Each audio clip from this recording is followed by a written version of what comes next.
গত রমজানের চেয়ে এই রমজানে নিত্যপণ্যের দাম অনেক কম, ইফতার বাজারও এবার নিয়ন্ত্রণে আছে বলে মন্তব্য করেছেন প্রধান উপদেষ্টার প্রেস সচিব শফিকুল আলম।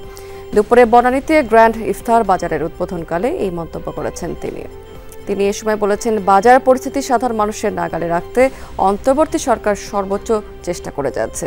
প্রযুক্তি বান্ধব সংস্কার করতে পারলে একদিকে যেমন দেশের অর্থনীতি এগিয়ে যাবে, ঠিক তেমনি প্রচুর পরিমাণে কর্মসংস্থান সৃষ্টি হবে বলেও দাবি করেছেন প্রধান উপদেষ্টার প্রেস সচিব। তিনি বলেছেন, বর্তমান অন্তর্বর্তী সরকার সেই ধরনের সংস্কার বাস্তবায়নে কাজ করে যাচ্ছে।